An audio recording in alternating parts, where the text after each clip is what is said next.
দেখা নাই কিন্তু শংকিত নহলে কোনোবা এটা দলে তো শংকিত হৈ আছে যাৰ কাৰণে মোৰ পোষ্টাৰবোৰ বাকি সব ধৰণৰ পোষ্টাৰ থাকে মোৰ পোষ্টাৰবোৰ খালি চিঙি দিয়ে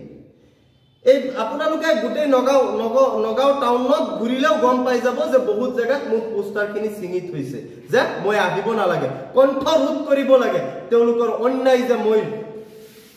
সকলোৰে সন্মুখত ভাঙি ধৰো সেইটো যাতে নহয় তাৰ কাৰণে মোৰ কণ্ঠ ৰোধ কৰিব বিচাৰিছে কিন্তু এইটো ৰাইজে এবাৰ প্ৰত্যুত্তৰ দিব আৰু সংখ্যালঘু মানুহৰ লগত কৰা বঞ্চনাৰ প্ৰত্যুত্তৰ নিশ্চয় দিব সংখ্যালঘু মানুহখিনিক ডিভোটাৰৰ সমস্যা এইটো একমাত্ৰ কংগ্ৰেছৰ ৰাজনৈতিক মুনাফাৰ কাৰণে এইটো এটা কুটিল ৰাজনৈতিক ষড়যন্ত্ৰ আৰু আপোনাৰ এজেন্ডা কি হ'ব এবাৰ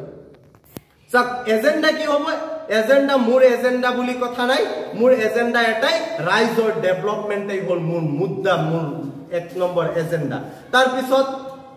সাম্প্ৰদায়িক মেৰুকৰণৰ ৰাজনীতি বন্ধ হৈ যুৱকসকল আগুৱাই আহিব লাগে আজি যুৱকসকল ৰাজনীতিৰ ক্ষেত্ৰত যেটো ভূমিকা থাকিব লাগিছিল যুৱকসকলৰ এই ভূমিকা আজি নিষ্ক্ৰিয় হৈ গৈছে কিয়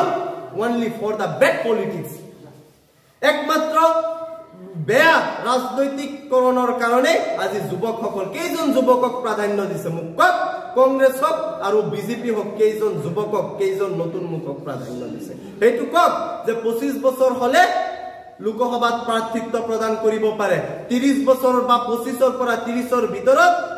খালি অসম বুলি নহয় গোটেই ভাৰতবৰ্ষত কেইজনক প্ৰাধান্য দিছে এইটো দেখাই দিয়ক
কাৰ হাহ আছে কাৰণ হাহই নাই